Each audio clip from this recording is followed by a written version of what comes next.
I also agree with these two guys. If you're doing something that's not you, it's not who you really are, and you're just putting on a front, it's not sustainable. Sustainability is huge, right? So you're gonna have burnout pretty quick if you're not being yourself. So I always tell every artist or every business owner, do something that you're gonna be able to keep doing, and it should be pretty much who you already are. Because if you're putting on some sort of angle, you are going to burn out, or you're going to want to switch it up one day. You're going to be like, I don't like this character anymore. I'm going to go to a new one. And then, boom, you lose your audience. So it might as well just be who you are.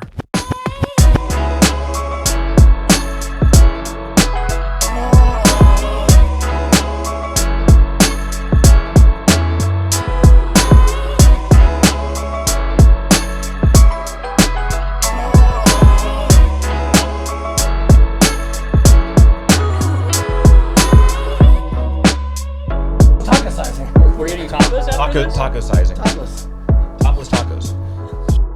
We're gonna do the thing. It's gonna be great. So this is it. This is the round table. And this is Garden Groove recording space. It's a recording space dedicated to people that want to do drum tracking in here, people that want to rehearse in here. I got people lined up to do some demos in here. And there's a lot of people doing podcasts in here also. That's been kind of the main thing lately. And also to do live events like this. And this is the second live event we've ever done. So I'm stoked to have you guys. You guys are super thankful to have you guys in here. So I think it's huge.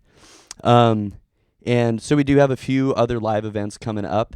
On the 23rd, we're going to have Nathan Sletner. He's going to come in. He's one of the best drummers I've maybe ever met. And he's coming in on, the 23rd. He's going to do a drum clinic in here. And then on November 2nd, we're going to have Jake Summers, the drummer for Luke Combs. He's going to do a clinic in here as well. How much people we can squeeze in here is a good question, but we're going to figure it out. And I want to do more live events like this. I think it really shows it kind of shows like what Nashville is. The backbone behind Nashville is all about community, and I think all of us probably moved from a different state to move here.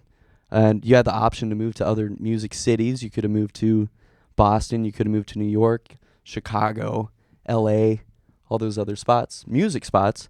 But I think people chose to move to Nashville, like us, because the community that is here. I think it's unique, and how cool is it that we can be here? So I think we're all lucky for that. So this will be a round table. So I'm going to start off. I'm going to introduce you guys just super briefly. And then after that, I'll lead into some questions just about what you guys do, how you guys got your start, the whole thing. And then you guys are welcome to jump in at any time, which has been hard to not do in the beginning. So I think we should be fine with that. But yeah, exactly. Careful what freedoms you give us. So Mike McKee, one of the co-founders of Bald Man Percussion, and Bald Man makes innovative drum products that have been used by literally the greatest drummers in history. Their very first product, the Junk Hat, has been used by Aaron Sterling, Travis Barker, Chris Daddy Dave, who's one of my favorites, and like a crazy amount more. I want to pick up the names you're dropping there for me. There you go. Thank you. Yes. And then down the line, we have Josh Bonnano. I was trying to figure out more about mixing maybe a year ago when you were in your old place. Yeah. Something like that.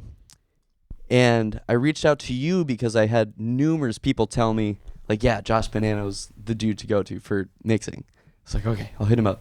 And then, I don't know, he responded within minutes. Wow. And was... It's more to say about my phone addiction than anything. Yeah, I think, maybe it's an actual problem. But yeah, you let me into your house, and you let me pick your brain about mixing for an hour or two, just easily. So it's cool. But yeah, you have a huge track record. You've worked with bands like Knox, John Harvie, and Chance Pena. Am I saying those all right? John Harvie, Chance, Yeah. Hans Williams, yeah. A lot of names, a lot of fun stuff. Big names. You've accumulated over 100 million streams, and you've been placed on top radio charts. You've had songs that have been placed on Netflix, Hulu, MTV, HGTV. It's pretty dope. Thanks, man. And then going down the line, we have Edgel Groves, who has had many lives in the music industry. Careful. I'll I'll talk about the dancing career anymore. Yeah, we'll get to it. You're old. Yeah. But currently, you're the president and founder of Hooche, and the owner of Cascade Music Group. So artist management type stuff. Exactly. Yeah. I manage a couple artists. Cascade's been around for 12 years. So we've had a roster of anywhere from 15 to 20 artists over the years that have been on the management side. And then, Hooche is a multimedia company. So podcasts, radio station, record label, incubator. It's kind of like Barstool Sports, but for music. That's kind of what I was thinking too. Yeah. Yeah, which I love. I think Yeah. it's cool. I think it's super smart. Then last and certainly not least, this is one of my oldest friends here, Jake Shell. Jake, I think, has the genius idea of Drumbox. And Drumbox in Nashville is right behind Nelson's Drum Shop. And it's a practice space for drummers. It's easy to rent out. And I remember it's so close to my house that when I would drive to the coffee shop that I would work remotely at, I would stop by and I would see the progress that Jake was making on Drumbox. And then there was one day when it's below freezing outside. And I'm like, Jake, I couldn't find you. And you're in between the Drumbox and Nelson's, like squeezed in the corner. You're literally bleeding from the hands. that was the bloody day. You're like shivering. I'm like, what the hell are you doing? And you're squeezing these cables in between, or like in a pipe or something for the HVAC or something. But I think that speaks to how hard you work on what you do and the attention to detail that you put on stuff. And I think it shows in your overall product too. Thank you. Which I think is you're doing some really cool stuff. I think all of you guys are. Old bloody hands. So the direction I want to take this is, I think, and this was kind of the theme with the last roundtable, is whether you're a innovative drum product maker, or whether you're a mixer, or you're the owner of a multimedia company, or you have a practice space. There's consistencies with anybody that's trying to be successful. There's like a golden thread that goes through everybody that's trying to be successful in something. And I think it was kind of cool last time because we had a chiropractor, an audiologist, a drummer, and then a podcaster. And like there was a golden thread kind of between all those things. So I think it's just cool. So let's go down the line. We'll start with you, Mike. And then, so if you can, just tell me about when you started Bald Man, and then what was kind of the spark behind wanting to start it. Yes. Here comes the golden thread. Take me the It's probably gold. bronze at this point. It'll be a bronze thread. But Bald Man Percussion started in 2018 officially, but around 2017, I was out on tour with my band, Del Torre, and I had this homemade contraption, piece of plywood with chains zip tied around it and a piece of shit metal as a bottom part, and it sounded awesome, and it looked awful. And the opening band was a group called the Church Sisters. We were both on Big Machine Records at the time. The drummer for that band, his name was Danny, walked in the room, a bald guy with a black V-neck. We're like, oh, here we go. All right, cool. We're going to hang out and have some fun doing this tour together. And he saw the contraption and listened to it, and he said, that is dope as hell. What is that? He said, it sounds amazing. It looks awful. I'm a woodworker. Can I make one better for myself? I was like, yeah, knock yourself out. He made a nicer one. And then, long story short, a lot of people started looking at this product we were playing, and we decided to try to mass produce it. And we were like, well, let's try to sell 10. And one of the first people that bought the first 10 junk hats was Matt Chamberlain, my favorite drummer in the whole wide world. Yep. And so we were like, we're onto something here. Let's name the company.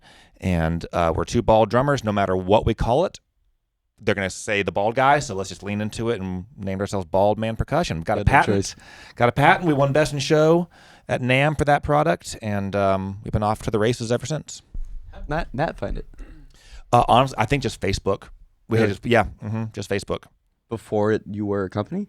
It was just right. saw It was them. like a few days after we kind of launched it. Super soft launch. We just made 10 just to see if anybody would want it. Yeah. And Matt got one. I yelped. What Very a happy about crazy it. first person. Yeah, Because that's like the top. And he's broken them. He's played them so much they break. Did he have it before you added the little Yeah. gray bar to it? Mm-hmm. It was like we were like rubber stamping the logo and everything. Yeah. Yep. I didn't know that. Now you That's do. really cool. That's very cool. And then, so when was like the official creation of the date? The date that you officially created it? I don't know. Baldwin. Yeah. I don't know. Sometime in 2018. Because I was living in North Carolina at the time, so I was back and forth, Nashville and Raleigh. So we would come into town. I would come into town and we'd knock out a build day, and just it was very haphazard. Yeah. Still is. Yeah, sure. Doesn't come across that way. Thanks. We have T-shirts and everything. That's right. We're doing PASIC in a couple of weeks up in cool. Indianapolis. Yep. Yeah, The big trade show. Right Percussion. on. Yeah. Very cool. Very exciting. Thank you. You're welcome. Yeah. What about you, Josh? So when do you think? Because you don't necessarily have a company, but you are doing your freelance thing. When did I start mixing? When do you think you started doing freelance? Like when did you jump off that cliff? I mean, I went full-time freelance when I moved to Nashville, like Really? 5-6 years ago. Where'd you Before move that, from? Where'd you I move moved from New Jersey. I lived in New York City for a little while. I'm originally from South Jersey, outside of Makes a lot of Philadelphia. And while I was there, I was working for like a commercial studio. We did a lot of TV, voiceover work, radio work, and I was kind of just the house engineer, which was fun, and I enjoyed it. And in my free time, I was building up a client base of mixing records and producing a bit here and there. And my time was semi-limited just because I had a full-time job at another studio, so I couldn't really be cutting records or producing as much as I necessarily wanted to. So that's kind of how I leaned into the mixing side of things. Was I had a space and I could work on my own time on stuff and wasn't recording bands at midnight or whatever. And then just felt like I hit a ceiling. I was enjoying what I was doing at the studio, but just felt like, I'm young still. And if I'm going to do this thing, I either am going to retire at this studio and just keep doing that, or, have to move to a music city where there's like real industry and professionals and people making music in a level that is viewed as that. So I made the move, and in that move, I just was like, well, I'm just going to go all in and see, if I can make it happen, just freelance essentially. And that's what I did. And I just haven't necessarily looked back since. Sure. So Was it day one in Nash that you were off the cliff? You didn't have a job on the side No, or anything? no, probably should have maybe looking back, but no, Turned out fine. I mean, I had been doing it freelance already, for years, in addition to like working at the studio and other jobs. And, I kind of knew what I was getting into. So I was, investing time into growing that. And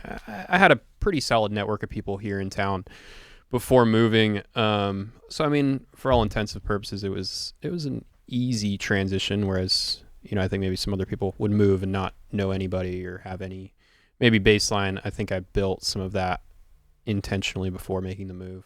Sure. Which, I mean, looking back helped. And yeah, so I mean, day one, it was just kind of like, see what happens. And if 6 months this isn't doing it or not paying the bills, we'll reconsider, we'll figure it out. But yeah, just made a strict move into just mixing at that time too. Yeah. Because it's scary. It's scary to make that leap, to not have that kind of wall to lean on as the job that's making you money on the side. Yeah. It's kind of a tricky thing. Yeah. to I mean, manage. I knew moving in that like I had a savings account. I mean, I didn't move with $0 to my sure. name. Like Yeah. it was You had something to go off. It was premeditated and planned. It was like, okay, 6 months from now I'm gonna do the thing and move and right. and plan. And I moved with my ex-girlfriend at the time, and she had a business, so like it was calculated in a sense. So it wasn't just like I'm gonna move to Nashville and like throw caution to the wind. It was thought through. I knew what I was doing. Yeah. Yes. Did it make it less stressful in the process? Not necessarily, but yeah. But Yeah, you probably can't. There's probably no winning that battle. no, I mean Yep. it's you at some point have to just pull the trigger and do it. So Yeah, that's very true. but Cool. it's my story. Yeah, thank you. Yeah, what about you, Edge? When was the I did not move here with my ex-girlfriend like you did. You did or did No, I did not. No, she was my girlfriend at the time. Well, so was Hooche first, or what came first? No, Hooche has only been around for technically about a year and a half, but really 6 months. Yeah. Or 7 months from like full like start date. Like in terms of hiring people and really staffing up and turning it into a full operation. But before that, it was sort of just a side hustle / pipe dream while I was doing other things. So, Okay. Yeah. Yeah, so same kind of thing. You kept it on the side, and then you grew it until it. Yeah. Well, was big I've had this like weird balance over the last decade or so. So I was in a band for 10 years, and so I did that, and that was a blast. But then, What was the band? it was called Sun Domingo. We were like a pop rock band. We And actually, my college band, we used to tour together on the East Coast. yeah, that's how we So met each we other. go way back. So that's how you know. So I you had met hair a, back You then. met a bunch of people on Yeah. tour, Oh yeah, sure. obviously. Oh yeah. A couple. But this Yeah. is not about me. This is about Edge. Of course. I'm gonna have to turn your mic off. Yeah, just wham. Yeah, he wasn't very good. Mike wasn't. Oh, I'm kidding. Yeah. No, I'm kidding. Yeah, so basically, I've just been working for a lot of other companies over the years. I worked at Sony. I worked at SoundCloud. Right. And in the process, I helped a lot of other music tech companies either get acquired or help them raise capital. And so I got really good at helping other people get rich. Don't get me wrong, I've done well for should myself. help me. But yeah. But I've always managed artists in the process because I actually love developing careers for artists that I really believe in. Because I think if you do it for the love of the game, you're always going to want to do it. You know, and I find it hard to get away from management, even though it's like self-lashing. It's like beating myself up. But I love it because if I find an artist that I'm inspired by, I'll just keep doing it. So I still have 2 management clients right now. And I think I always probably will while I'm in this business. There's somebody I'm going to be wanting to help. But yeah, Hooche came out of a necessity. So I moved to Nashville from Los Angeles in 2021. I left my post at SoundCloud, came here, and saw a massive gap in the marketplace, which is like the labels here are very old school, like most of them are anyway. But the whole business model is still archaic to me, which is you get signed, somebody writes you a check, you owe them all the money back on that check plus interest, and you probably will never pay it off. And then they're going to use that money that they lent you to hire more people to go do the job they should be doing. So you have to hire a media company and a PR person and a radio team and a photographer and a music video guy. And all those things are great. You need all those things, but it's also not as heavy as it was in the 80s or 90s. You don't need a $50,000 music video. You don't need a PR person to go get you in Rolling Stone, because even if they do, you're not going to get any money for it. You're not going to sell more records and sell more tickets because you got featured in Rolling Stone. So again, like I think the whole setup is still archaic here. So I went, well, if they could knock it all down, if you could go to somebody and go, knock down Sony, knock down, these companies, if you would ask them, could you rebuild this from the ground up, what would it look like? It would look a lot like what Hooche is, which is, it's not a record label. It's an artist development / multimedia company. It's like people listen with their ears. They listen with their eyes. They discover things totally different now. They're on their phones 90% of the time. People aren't sitting on their desktops. They discover while they scroll. So whether that's their favorite fashion person or their favorite artist, they're scrolling. So why not make that kind of content? Give them, find an artist you love, put them on podcasts, put them on radio stations, help them get out there, and then monetize it, right? So we monetize in several different ways. We have advertisers, sponsors, we have people who pay us, we have agency work, and then we also, on the record side, we take some ownership in masters when we get behind an artist. But again, very different from a standard label deal. But Which I think is smart. Yeah. It's a new day and age. it is. I haven't picked up a magazine since high school. Yeah, I mean, I have it for different reasons, but Yeah. yeah. That question's coming later, yeah. Yeah. Do you still get the Calvin Klein in the mail? Just blank. Yeah, that's it. That's all we got. But that's I it. think that's cool. I think that's smart. It's very to the times, which is how it should be. Trying. If it's Yeah. not dangerous, why do it? Yeah. That's just a Calvin Klein quote. It is. It is. Told you, I still get the mailers. Hey, man. I love it. What about you, Jake? When was the start of Drumbox? Because it was Lafayette, Yeah. Colorado. The official launch was, I think, July 2019. Launched the first location in Lafayette, Colorado, which is where Which I is met the Taylor. same location. Yeah. Yeah.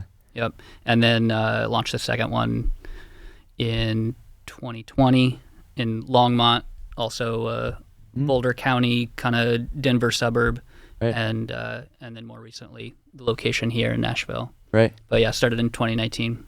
But the first location was like it was like an ATM booth. Yeah, right? it was a walk-in ATM back in the 80s. They built a bunch of small standalone buildings that Which, were like, doesn't exist ATMs. anymore. Yeah. There's For the most part. still a handful around Colorado. Right. But they don't really exist most places. Well, They're they just don't drive-throughs. exist. But so it's like maybe a quarter the size of this room, right? Half-ish. Yeah, it's Half. the first one is 130 square feet, I think. Yeah. So just a tiny little standalone building in a parking lot. Which it's almost like standard in Colorado to see those, but here it's so goddamn hot Yep. that they just don't have those. Yeah, it would have been an oven here. Yeah. It'd be a horrible idea here, yeah. But the idea was just like there's these little ATM booths to shield the Yep. booth from the snow. Yep. And then you got those. You soundproofed them. Put two kits in there. Yeah, And each rent it location out. has 2 kits. But I think you're smart about how you that goes back to my attention to detail that you have. Is like you thought through every single process that someone's going to have to go through for renting out the space. So, Yeah. I mean, one of your ideas that I blatantly stole for this place is what I thought was smart about you did. Someone signs up online, right? And then you just put their last 4 digits of their phone number as the code to get inside. So you don't even have to be there. Right. For someone to have a session. Yeah. There's It's no genius. way that it could work without being able to have people access remotely. Right. And be mostly hands off with customers and their session times. How did you get that idea? Did you just come to you at 3 in the morning? I had a different idea for a way for people to be able to practice drums that was running for, I don't know, a year or 2 before finally figuring out this was the place to do that concept, the initial Lafayette location. Yeah.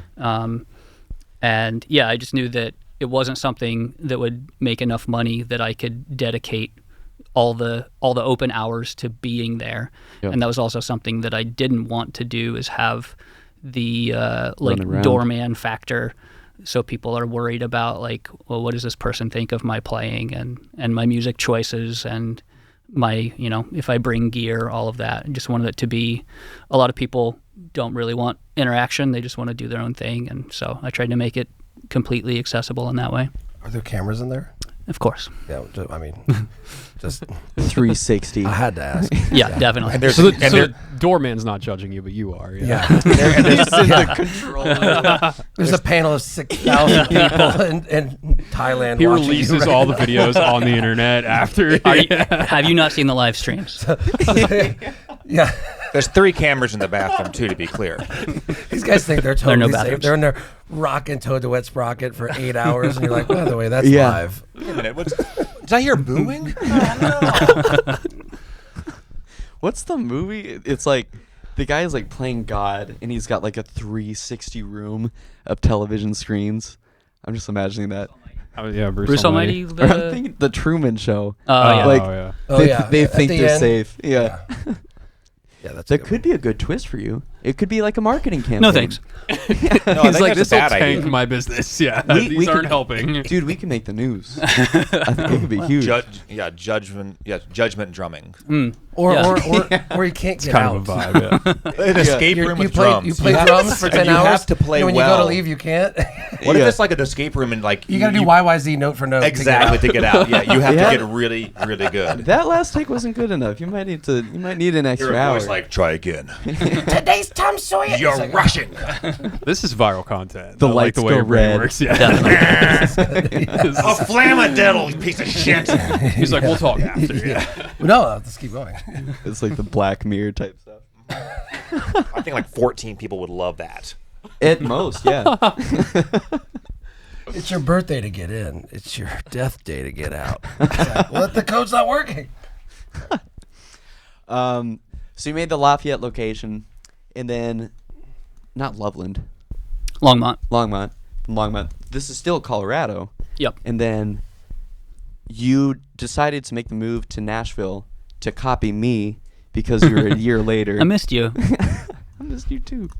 What was the reason for the move? Was it for the music scene and? Yeah, it had a lot to do with just the fact that this town is full of music and musicians, and you can always go see people play live and hear amazing things and just be inspired by people doing all kinds of amazing stuff with music. And I had stints in and out of music from the time I was a teenager and just really wanted to be around music more. And I knew this was a very good opportunity to expand the business and kind of get some more eyes on the concept and have hopefully more opportunities to expand to other cities and other states. Yeah. Because there is like a you build it and they will come type situation. Yep. Somewhat. Mm-hmm. But you do have to do some of your own legwork. But with your kind of idea, I think there is a lot of you build it and they will come ability to it, or kind of that's kind of built into the product that you have. Okay.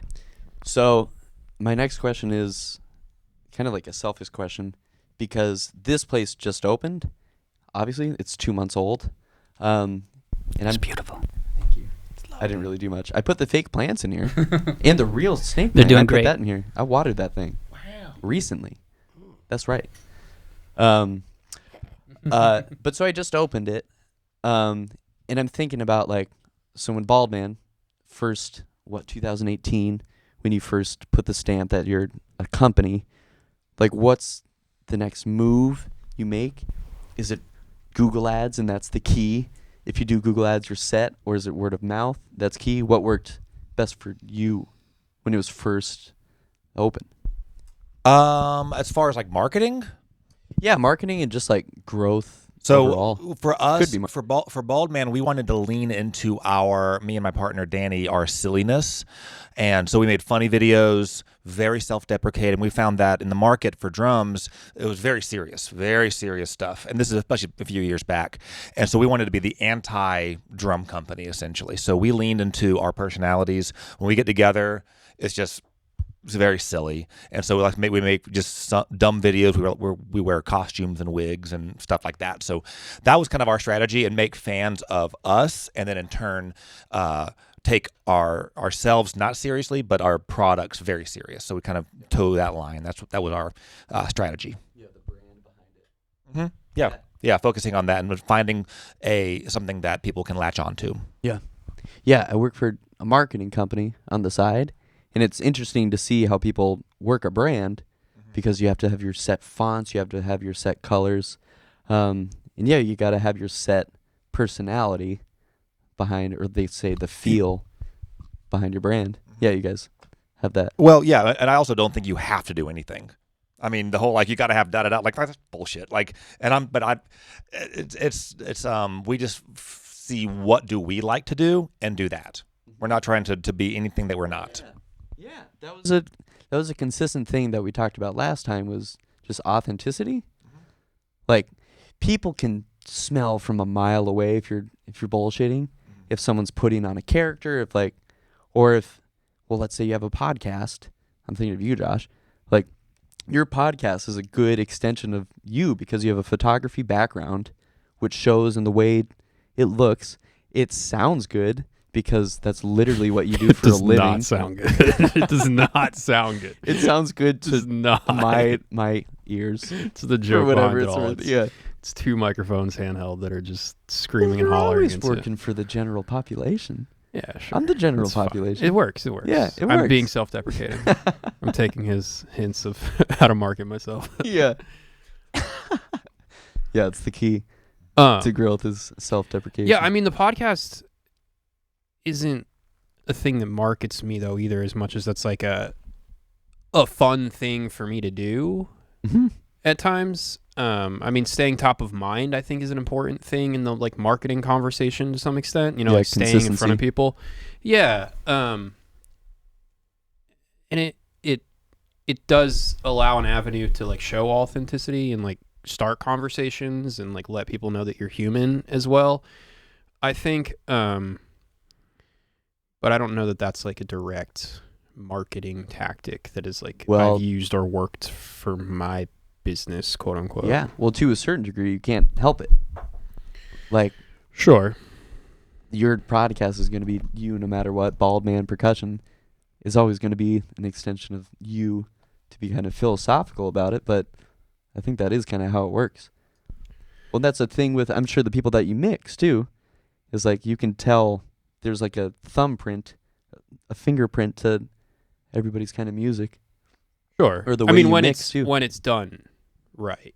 Yeah, sure. You know, I don't think that's true of all things. I think sometimes people are maybe chasing something or trying to put on an act or be something that they're not because they think that's what will sell, you Sure. know? I don't know. That's maybe just me projecting, but Well, you see that in the music industry a lot too. sure. I think one of my favorite things about the music industry is finding the people from the bottom and bringing them up, as opposed to some cases where like maybe American Idol is an example of it, but people that are trying to put on a certain kind of like, this is what music sounds like today, the cookie cutter, like I should sing about whatever, having a beer on the porch after I just got out of my truck and like farmed all day. Like there's different like themes, but if that speaks originally to you, that's fine.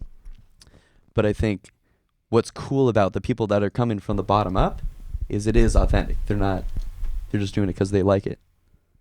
They would always be doing it. Sure. Yeah. I always think that's cool. And another thing that kind of has popped up in the last roundtable too is like, I was listening to a podcast by Tim Ferriss, who like I obsess over, and he was interviewing Jamie Foxx, and in the interview, Jamie Foxx was like, yeah, I've always been an entertainer. Like I was always standing on the cafeteria table, rapping, trying to entertain people. It's like, it's what I've always done. I didn't like, for him, he's like, I didn't decide one day that I'm going to be a rapper. It's just like, it's what I've always done. And I think us as musicians, that's totally true. Because sometimes it sucks to be a musician. Like you got to work your way into it. There's something that I riff on often with that I think you have to hone in on what it is you really are, even let's say as a musician, right? Like there's so many aspects to being a musician. Like maybe you're a performer, maybe you're a songwriter, maybe you're a great, guitar player or whatever that is. And like you have to wear many different hats within what you do, I think, but you have to come to the core of what it is that you really are, right? You might have to be on stage, you might have to be singing and playing guitar, but at your core, maybe you're a songwriter and you have to go all in on those things and be aware of that and know that you're doing other things within it, but holding those things looser in comparison to what it is your true North Star. And I think that, parlays into kind of what you're saying that Jamie Foxx was saying, and that is, I've always been an entertainer, and yes, maybe I do this or I rap or whatever, like within all of these things, but at my core, I'm always an entertainer. And whether I'm selling weird drum things or I'm, having multimedia companies, like I'm always going to speak from my place of entertaining, Yeah, you got to. So I think that's the core of the authenticity thing. But I think it requires diving even deeper than just going like, I'm a musician. Yeah. Yeah. There's another quote by another great guy, Scott Adams, who I think is kind of frowned upon in some ways today. But he has a quote where it's like, if you want to be successful, either you got to be within like the 1% of whatever you're doing. So if you want to be recognized as a drummer, you either need to be the 1%, like one of the best drummers around today, or you got to find the back door. Like you got to find a way to be creative with what you're doing, and you find your way through that. I think it's very true. Yeah, I totally agree with that. We're talking about Scott Adams, Mr. the Dilbert guy. Yeah, the Dilbert guy. He's great. Yeah, Isn't he like? There's some shit they about tried him to right cancel now. him. I don't think it really worked. I don't remember what it was about. I think didn't it was forget what it's about, but we'll skip it for this. Oh, okay. It's one of those. Yeah. Oh, wait, it's not terribly interesting for this discussion. I think what you're saying though is very true. I think for branding, the way I've started to look at it over the years is like marketing, branding, whatever you insert, word here, is a lot of people confuse what they think is interesting about themselves with what they like other people will find interesting. Like you're like, I'm such a good singer. I'm going to let people know I'm a great singer. People probably don't care that you're a great singer. Actually, what most people care about, because we're all insecure creatures, most people are insecure about their shit, and that's all they think about. We all think about ourselves 99.9% of the day. So when you see somebody who's owning their insecurities, not showing you what they're good at, but they're owning their insecurities, it empowers you to want to be more like them. So if you look at the people that are truly causing change or, pushing the ball forward, they're usually the people that double click in on their quirks and their insecurities, and they own it in public. They don't try to hide it. They don't try to mask it. They're not under a character. Those are the people that you end up looking up to, right? Especially younger people, right? What are some examples of that? I mean, call it Madonna in the 80s. Call it Elton John in the 70s. I mean, these people were like leaning into their freakiness. Yeah, whatever your family or your best friends know about you that you think nobody else should know, those things you're like, ugh, only a few people know that about me. That's probably the shit you should be owning in public. I love that. And that to me is marketing. And I think that crosses over too for businesses, right? If you're forgettable, then you're forgettable. If you're not controversial, if you're not polarizing, then what are you? Milk toast. Right. Yeah. So, I mean, ultimately, I think what you were saying is like, if you're not in that 1% off, you're basically not like a freak of nature with whatever it is you're doing. You're not like, oh my God, like mind-blowingly Child good. prodigy. Yeah, level, if you're not a prodigy, then Well, that'd I be think, the 1%er. Right. If you're not one of those, I think the rule applies. Then you probably should double click on the things that make you weird and your quirks, and that's what you should sort of focus on. And that's for any business, right? Mm-hmm. Like if you got this place here, it's like, how do you take what you know about yourself and about your personal brand, and how do you put that into the spirit of this place? 100%. It's like, to me, that's really it. Yeah. I love that. I think it's very true. Well, I think both of you were talking about finding a hole in the industry. I think, Jake, you did that because the hole was people didn't know how to practice. I wish I knew about drum box or had one, because I'm a drummer. So I left my drums in LA when I moved here. And they're still sitting in my band's rehearsal space in LA.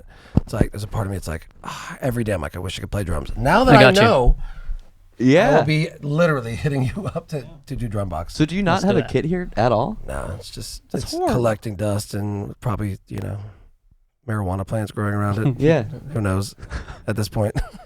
That'd be a sight. I'll see if I can get a picture. Damn.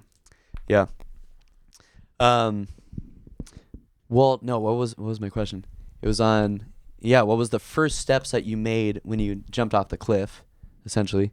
So when you started Hooche, or you can use the other company as well if you want. But what was the first kind of steps? Like, what was the initial direction that you went when you first put the logo on the company? The logo. We get a lot of heat for this one, which is good. For the logo? Yeah. So I have a belief, whether you're an artist or you're a business, I think that you should split the room. I think that half the people that come in contact with your brand should either be allergic to it or just not like it at all, and the other half should love it, right? Because the people that hate it are probably going to talk about it more than people that love it. So I don't want any in-betweeners. So our logo is actually a dog taking a shit, and he's got a cowboy hat on. Yeah. And that's the stars Hooche around logo. Yeah. And people, they'll come over to the studio and go, they'll look at it, like, did you know that your dog looks like it's Tim? I'm like, did I know? Yeah, and I purposely created that. But there's no actual shit in the logo. It's just a dog hunching down with it. It's implied. Some it's room implied. for Hooche after dark. Yeah. some room for your imagination. But yeah, I think a lot of times imagery is almost more important than the other stuff. So if you come up with something that's really that sticks, then you can work backwards from there. I mean, of course, having a business model that makes money is always a whole different thing. But I think in terms of like, you want people to remember it. The first time they see it or hear it, they're like, I got it. So that was it. I mean, also Hooche is the slang term for moonshine. So during Prohibition in the 20s and 30s, Hooche was the name of the stuff that was running up and down the East Coast here, made by bootleggers. That was the only kind of liquor you get was Hooche. So I thought that was a cool name for a company that was basically running bootleg style marketing stuff for artists. Yeah. So, yeah. I didn't know that. Yeah. Yeah, it's creative. Yeah, I love it. And then Jake, what about you? What were kind of the first steps after the Longmont location was open? After Longmont, the second one, or Lafayette, the first Sorry, one? Lafayette. Yeah, that's fine. Yeah, I was just trying to let people know that there's an option to be able to play drums, play real drums. It was pretty foreign to most people for quite a while. They're like, what are you talking about? Like, there's a building where you go and play drums. Like, a lot of people just didn't really understand what I was trying to tell them. Right. And so that was a bit of a challenge to get people to want to experience this thing, because it was just a new concept to people that they didn't know exactly what that meant. A lot of people. There were other people that got it right away, and they're like, hell yeah, I can play drums again, because I live in an apartment and haven't got to play for 6 years or whatever. Right. So, just trying to get the word spread on that was the next step. Just jumping on social media and trying to put flyers around town and just talking to people. If you have some some idea they might be into playing music, let them know that there's some place they can do that. Right. Where's the location here? So I'm still being selfish purposes here. Yeah, right behind Nelson. So like a mile that way. Amazing. That's really, really cool. Just off the riverside and right by Grill Shack. Oh yeah, I know where that is. Get some fries. So you said good. each pod, are you calling them pods? Are they you buildings? can. Is it, Yeah, so it's two they're kits just buildings. inside each one right now? Yep. And they're in the same room, or they Same split room. by a wall? Same room. So you can use either kit you want. I see. So if you're going for a So they're different never going sound. at the same time, obviously. Right. Yeah. So people are welcome to bring a friend, bring a couple friends. There are quite a few people that will have like mini band practice in them if they have a 3 or 4 piece band, and they'll just kind of crowd in and bring their guitar player brings their rig and bass player and all that. Mike, we'll have to go do a drum off. Yes. No. There you go. Uh-oh. That ain't gonna happen, man. After he figured out there's cameras. That ship has sailed. The cameras are all. He was in for it.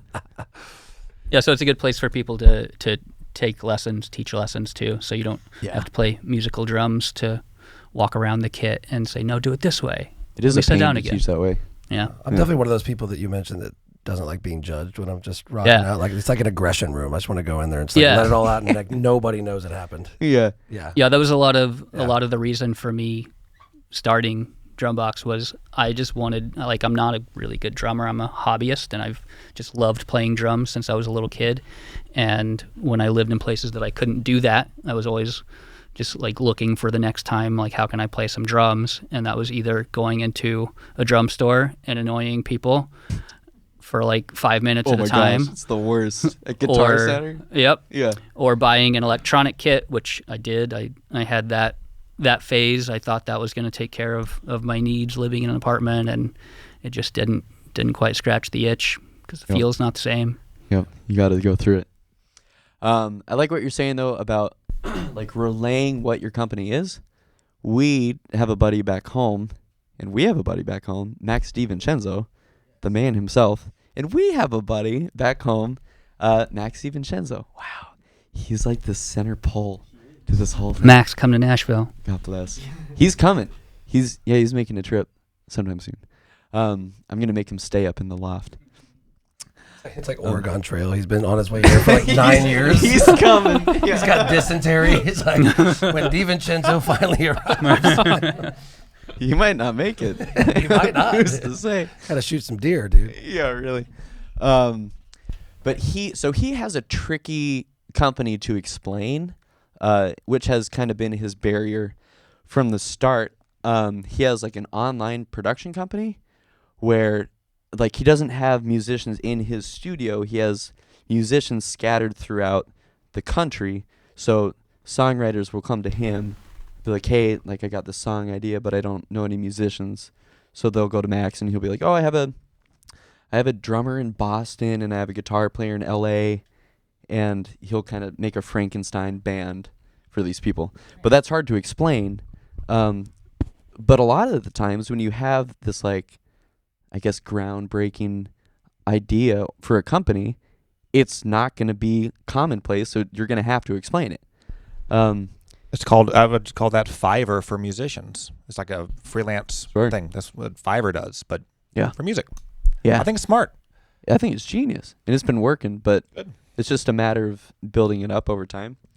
But I think it makes me think of my dad, because my dad has his own insurance company, and he always says, you're always a teacher. For him, he's always teaching the importance of insurance. Like, this is why you need insurance for this, and this reason. This is why you need a junk hat for this, and this reason. You can get this out of it, or whatever. This is why your mix sounds really bad for this, and this reason. So I think there's a lot of truth to that, which kind of comes with branding. It comes with a lot of things, but I do like that kind of mentality, and that never goes away. But then also the idea of community behind it too. You, back home, you would partner with like climbing gyms, right? Like you would give a discount, something like that. You'd give a discount. Yeah, I do that in Lafayette specifically. It's kind of the best place to do it right now. The coffee shop that's right across from Drumbox, we offer kind of a partnership. So anybody that books a session at Drumbox, they can go show the barista that they have a session today, and they get a discount on their coffee. And we did that with the brewery that was there for a while. They're not there now, but yeah, I've just always liked partnering with other businesses and trying to, get more attention for people doing good things, and see if we can help each other out with kind of cross promotional things, and giving another value to a customer. Right. In that, like, well, you're here to play drums, but you might want a coffee or a chai or something too, and so you can go get that, and we will get you a discount on that. Make you play faster. Yeah, there you go. It's a win-win. Yeah. Yeah, it's very true. And yeah, the climbing gym in Longmont is just right down the road, the bouldering gym. Right. So we kind of partnered with them and offered a discount there too. And local marketing. Yeah. Yeah, I like the idea that the answer is always people. Yeah. Like if you need a band, the answer is people. Yep. If you need marketing, the answer is people. Mm-hmm. Like no matter what. I like that. Man, I have a good joke. You got to say it now. You opened the door. You can't not say it. It's a human trafficking joke. Okay, you shouldn't have said it.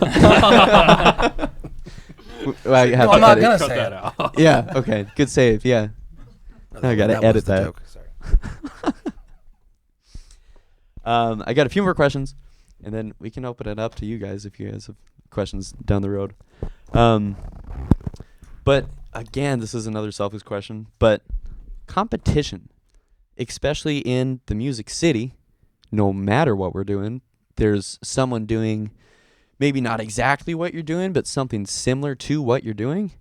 And if they take your clients, that's your livelihood.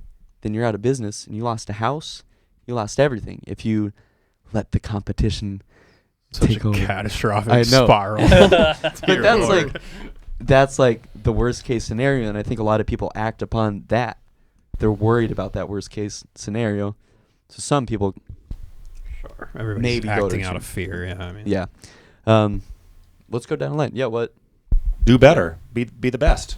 Sure. Like, competition is needed. If we didn't have competition, we'd have crappy products. So people try to knock us off all the time, and we say, go nuts for it. Try it. And they make their own homemade junk hat, and they realized, oh, my gosh, they spent a lot of time getting the wood right. It's too heavy. Blah, blah, blah. I'm like, yeah, you spend $100 trying to make a thing. Spend $10 more, get the real thing. And the other thing is brand loyalty. People like the Baldman. We've cultivated a fan base of people like our personality. So people send us stuff, and they'll comment like, dude, this is a ripoff. Get the real thing. And we either don't comment on a post of somebody, ripping off a junk hat, or we just laugh about it and say like, nice try, buddy. Something like that. We don't take ourselves too seriously, but it makes us make sure that our products are always top shelf. Yeah. Because competition's very good. Yeah. You need it. Kind of with the idea that you could give away your secrets, but no one can really mimic it. Well, we have a patent on our, so nobody can take it to market. Right. But just ripping off a product and making it on their own, that's fine. Just don't, it's actually, imitation's the greatest form of flattery. So, I don't view that as competition. But to go back to your point, though, you got to have that. You got to have competition. Keep us all on our A game. Yeah. I love it. I think for you, Josh, it's a big thing here. Yeah, I mean, it's different than like a product, let's say. I mean, I don't disagree with, what he's saying in the fact that I think it's important, but more than it's important, it's just the reality that it's always going to be a thing, like that's just, there's not a world where that doesn't exist. But I mean, me is like somebody who's not selling a product, let's say, and more so selling a service. I think it's important to remember, like, I mean, yes, like just do better, like always be getting better. Because if you get to a point where you're just like lazy about it, you're going to slip. And you know what I mean? Like, and there is a level that like, if the quality's not there, they're going to go somewhere else that is better, Yeah. And in the world of mixing or producing or like something like that, I mean, good, better, best, worst is all a moving target. So it's, not necessarily, but I mean, I think there is some level of finite, like that is bad or that is good. Anyway, all I have to say, yeah, do better, but it's also pretty wildly egotistical to say that like, oh, I could be the best and then I'll, like then there's no worry about competition. And it's just the reality of remembering like people are hiring me as a human for my taste and my ears and me really more than it is necessarily a product necessarily. Like you're saying, people might like your business and your brand because you are quirky and you're fun and it brings a sense of joy that maybe the other one doesn't, even though maybe they're the same or they sound similar or whatever it is. So I mean, I think that's my approach to competition is remembering that nobody can ever be me, and nobody can ever hear the way that I hear or interact with humans the way I interact with or make people feel the way that I do or, whatever that looks like on a level of working intimately with someone. They might be better at mixing. They might be worse at mixing.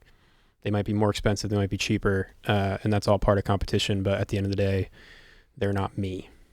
Yeah. So I'm just curious, did you do like field research to figure out what you should charge? I mean, there's definitely like tiers. I mean, there's a level of like, I can charge what I want to charge. Yeah. It's my business. And, but I mean, within a town like Nashville and like different tiers and like direct competition, let's say, or peers that I work next to, I mean, there's a pricing model, I think, if I were to come out and set a number that's like wildly out of the world, people would probably go like, that's kind of crazy. Not going to do that, like who do you think you are? Yeah. So I think it comes with tiers of like grounding yourself in reality of what you can do. Yeah. But there's also the people who, maybe are higher tier that undercut people. And that's an issue in and of itself too. So anyway. Yeah, that is true. What about you? How do you approach competition?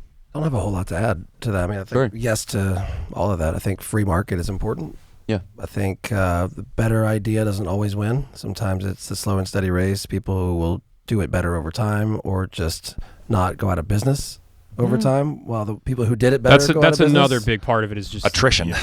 Yeah, I think there's room for all of it though. There's there's Thank you. new stuff popping up every day. Also, I think if somebody takes your client and they don't come back, it was never your client. It was like they have to buy into you at some level. I mean, whether even if you're Walmart or these huge companies, if you go into the corporate structure of those companies, you sit in their training sessions, their training rooms, they all talk about brand loyalty and trust for 3 weeks, right? Literally, you have to like Walmart's whole thing, or any of those companies, right? It's all about the brand and trust and the trust they have their customers. It might sound absurd to us that Wendy's or something like that has some sort of trust, but believe it or not, they do. Like even if it's like subliminal, right? Yeah, you're going to get a fire spicy chicken sandwich and some good chili. But I think at the end of the day, that's it. It's like there's big or small, there's room for everybody. I don't think there's any one way to be worried about. I mean, you can worry a million ways about competition, but I think if you spend even 1 second worrying about your competition as opposed to trying to learn from them, then you're probably not a good business owner. Yeah. I like that. There, with the marketing company, one of the top things that we say, we turn away a lot of clients because they don't understand that things come with time. So they're like, can we just try out marketing for like a month? I can, no, actually, you can't. Yeah, these artists will hit up Hooche and be like, yeah, can we hire you guys for a month to try and break our new record? I'm like, break? Yeah. Define break. It takes a long time. Right. Do you want to have a music career, or do you want to have 5,000 plays on Spotify so you can tell your cousin that you're popular? You got to pick one. Yeah, then you can buy the streams, right? I want Right. the 5,000 streams. Can we talk? Let's talk afterwards. Yeah. Meet me in the parking lot. Or yeah, Dave Grohl has a quote like he's like, the only reason why I made it is because I was the only one that didn't stop. It's something like that. Yeah. Like, yeah, he's old. He was going for a long time. That's what I say with He's everybody gonna in the hear you. industry is like, you'll make it if you just don't stop. Yeah. Yeah. That's all there is. And to if it. you don't make it, you stopped. Yeah. Because you die. Yeah, you died. Yeah. Your life gave up. Taxman's after you. Jake, what about you? Competition. Yeah, there's definitely lots of places you can practice instruments. Sure. I mean, mine's competition to a degree. Yep.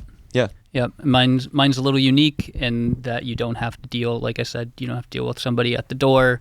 There's no like physical trading of a key card or a key. Like access is about as simple as it could be, and booking is simple. But yeah, there are other places to practice. And in Lafayette, where I opened the first one, there's a big Doghouse Music Studios is a big practice facility, recording studio. I think they're less than a mile away, and we partner and send people each other's way all the time because they do things different, and it might work better for other people. People that want to have their own drums can go have their drums there and get to use a lockout. Whereas, I want anybody to be able to play drums, whether they own drums or have never played drums in their life. They can go use the space and have easy access to making music. So there's different ways that people can do the same thing, and it can be, you can share the space with people and just kind of let everybody. Do you ever get people that don't know how to play drums? Oh, yeah. They're like Yep. almost like going to a gun range just over a one-off. Like, I've never done this before. So people just like, I want to see what it's like to hit drums. A decent amount of people will like email after a session and say that was super fun. It's the first time I've ever There's a played huge drums. market like, there. I played Rock Band on the PlayStation or whatever, and it's cool to play real drums. Yeah. On the PlayStation. Yeah. Yeah. Doesn't Dan have some old world record on one of those games? Shit. I think he does. Yeah, I think so. I would almost venture to say that's your audience. The scale is huge. That's the multi-million-dollar opportunity. Right Think there. about taking a note from, again, not to be funny, like the gun range. Like I don't have a gun, but it's fun to go there every once in a while. Right. And most people don't own drums, He's but not allowed back. Right. it's a different podcast. But I killed a man. But yeah, there's a ton of people. You could like Father's Day gifts, just Right. kind of. Okay, Mother's Day gifts. Thank you. Yeah. That's all I got. Wedding anniversary. He just really wants a Wedding Father's Day anniversary, gift. divorce party. Got you 3 hours at Drumbox. Bachelorette parties. I asked for a spa day. Colonoscopy It's the same. awards. I'll turn off the AC. It'll be a lot like that. Hot box the drum box. Yeah, there you go. Every Hot box Thursday the is drum the Hot box the drum box. Or you're in Colorado, so just get stoned. Reggae beats only. Yeah. Yeah, I love it. You didn't know you were coming in for just free marketing advice. I appreciate That's it. right. That was the whole point. I'm going to write all of this down as He's soon like, as I leave. He's like, none of this is usable. No. The worst, the phrases I hate the most is, you know what you should do, when people talk about business. And like my favorite is like when fans say, you know what you guys should do for my band? You guys should get on the radio. You know what you should do is get on SNL. I'm like, Yeah, that would be you a should just get more great streams. idea. Why Just write don't a you hit get song. like 1 million streams? Just write a hit song. So Yeah. anyway, I hope that doesn't come across as Not at all. you should do. It's more of, here's what you should do. I love hearing Here's other what ideas you and should do. approaches. The emphasis would be on should. This is what you should do. Yeah, what you should do. Let's turn into a Nathan for You episode really quick Oh, somehow. he's the best. Jeez. Can I do like a fire round? So like super quick answers, and then we'll go to the audience. One word answer only. What's my question? Fire. That was the question. Can we do a rapid fire? Yes. Yes. It's kind of a cheesy question, but I do kind of like it. If you could add something to the music industry, or like the question usually is like, if you could have a billboard that says something, what would it be? About the music industry? Or like directed towards the music industry? I think a financial education for artists, physical education for artists, big time. That's great. And that's not a billboard. That's just a learn how this shit works. You know what you should do? You know what you should do is treat your band and your artistry as a business and have a business plan and think of it as a business and be monetarily wise. Mm-hmm. Get an LLC. That's step 1 out of 400. I'm talking about learning how to budget tours. Just because artists tend to think that they don't know how money works. They're scared of it. I'm an artist only. I'm not an entrepreneur. No, you have to do both. And that's my passion right now when I meet young artists is teach them fiscal responsibility. And I've built entire frameworks for my band as the business manager to show how you can make a company profitable, a band profitable, but still be an artist at the same time. That's great. what I would put all that on one billboard, and people would have to read that as they're driving. What font? Flashing. So many car Sans. crashes. Beautiful. Papyrus or nothing. Oh, I love that. And we should talk because I need help. Happy to. Yeah, what about you, Josh? Thank you. I mean, first of all, I love that because I think people, whether they want to admit it or not, are just looking like they just want money. You know, at the end of the day, and I do. Everybody does. That's what I'm saying. We're all creating out of a place of fear and money. But anyway, this is rapid fire. I think what I would say is I'm trying to think how to word this quickly without getting wild. Get wild, dude. It's not that crazy. Are we sticking to like billboard slogan? Yeah, It can be a really long billboard, as we just witnessed. Yeah. That's fine. I think it's stop like Playing creating music. or just give up. Stop. Real estate. Stop like searching for attention and just do what's true to yourself. Like what is honest and what you're saying, like vulnerable to you, and stop just doing something for quick, cheap attention because you think that's what's going to make you money, right? Because like that's the thing that it continually leads back to is like, if I just do this thing, it'll get attention, people will like it, I'll go viral, I'll make money, and then I can afford to live happily. But I think if you really dove deep and did what is true to you and what you believe in and love and feel strongly about, everything else would shake loose later. That's what I would say. And that's great. Yeah, authenticity. What's your Rapid fire blast? billboard. I would say don't hate Nickelback, hate the fans. Yeah, that was mine. Yeah, so I'll That's really good. yes, I'll double click on that, right? So if you broaden But that, it's unpack like, that. don't hate a band because they make shitty music. Hate the people who bought it and lifted them up. Because really, there's shitty things made every day in every marketplace, but you have to be mad at the people or the society that allowed it to happen. So if you're like, God, I hate that artist so much, I can't believe they're famous. It's like, well, they can't either. You need to be mad at the people that are allowing this, or the people who wrote them a check. Anyway, that's my billboard. And also, Nickelback's not that bad. Their first track, we've talked about this I was before. Just doing The that first to be okay, yeah, relatable. It's the one. Relatable. He's the only one who got an actual billboard spot out of. yeah. That might be true. Don't hate Nickelback, hate the fans. He's a marketer, so. Yeah, I think that's good. What's yours? Yeah, What's your mine blast? is exactly what Josh said. I was just going to say be real, because it's pretty, for me at least, it's pretty exhausting, like trying to figure out what the algorithm wants and what's going to make the most people see my business and book sessions so that it can stay afloat and be profitable.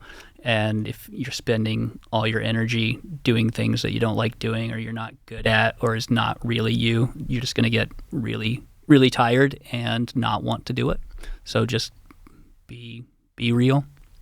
But to that, there is work that has to get done, like feeding the algorithm, like the marketing stuff. And I run another company that is a corporate team building company, and there's half of the stuff I'm really good at, And then I found a guy that's opposite of me. He's totally corporate, and he's a complimentary worker, and we don't see eye to eye about anything, but he fills in the gaps.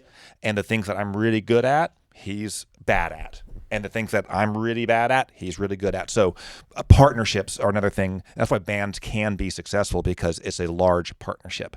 So finding complementary workers is, to your point, like, you might not want to do those things, but you have to. And if you can't and you need to get it done, finding a partner is very helpful. Mandatory even. I also agree with these two guys. If you're doing something that's not you, it's not who you really are, and you're just putting on a front, it's not sustainable. Sustainability is huge, right? So you're gonna have burnout pretty quick if you're not being yourself. So I always tell every artist or every business owner, do something that you're gonna be able to keep doing, and it should be pretty much who you already are. Because if you're putting on some sort of angle, you are going to burn out, or you're going to want to switch it up one day. You're going to be like, I don't like this character anymore. I'm going to go to a new one. And then, boom, you lose your audience. So it might as well just be who you are. I think it's even beyond character or whatever. It's almost even approach, right? Like if you don't have somebody who, like you're saying, is, let's say, the guy who loves getting on social media and posting or dealing with that type of stuff, and you're the guy who just loves going into rooms, like, why are you trying to use social media to promote yourself or your business or your brand or network? Like, just go meet people and be in rooms, like, or find the person who is good to do that, or find, like what he's saying, find the person who loves being social media. Now you can be yourself, and they're going to find the best way to put that into the world. And if your business is good enough, you can find partners that will do the work for equity. So it's not a money thing necessarily. Well, you need some money. Well, no, but if it's going to be a profitable venture, but you have a good enough business model, you can tell somebody who's that complimentary worker, like, come on board with me. Let's just do this thing together. Yeah. Yeah. I mean, that's probably more in like a product based world where you're like, yo, no, I have this do thing, I can run numbers. No. So my team building, it's service based. It's fully service, and we've grown it. We got hit in the pants in the pandemic, of course, but we're the #1 team building company in North Carolina on Yelp, and it's largely because the product's great, the service is great, but I find people that fill in the gaps. And that's the only way it's sustainable for me, at least. Yeah. I mean, I say that all the time, of whether it's back to mixing or whatever, is like just creating music or doing anything in a vacuum, I think is usually only comes from a overarching bold statement, but like usually just comes from a place of ego, I think. You know, like there's really no need for you to think that you can accomplish everything yourself and be good at it, especially when you want to compete at like a professional high level, you know? I don't know. I think the most undervalued skill set is somebody who knows how to hire the right talent. Delegate. Yeah. It's like some of the most successful people I've ever come across are incredible delegators and staffing type people. They identify talent. If you ask them what they do, they're like, well, I don't know, it's my idea. But they know people, and they know where to put people. And sometimes that's all you need, is to admit what you don't know and be okay with that, and then find that talent in the other people and empower them. Yeah. Great. Did you have something to say, Mike? No, I think one of my business North Star is Walt Disney, and he was not a very good animator, not a very good businessman necessarily. His brother was, but he was a pollinator, and he would hire and he would find people to do the work and find the best. And then he would just buzz around and keep everybody pollinated. That was it. So you don't have to be the best at the job. You just have to be really good at delegating and finding those people. Yeah, that's it. Thank you guys so much for doing this. Thanks for having us. Thank you. Yeah, I mean, any person that I can get in here is a huge help, and especially to get you guys in here. I mean, you are the people that I look up to right now as being someone that's trying to start their own thing. To me, I reached out to very specific people that are doing their own thing that I respect. So I was thought through to who I got in here. So I do appreciate it a lot. Thanks. But yeah, thank you. You get outro music? Thanks again. Thank you. That was what I was just about to say.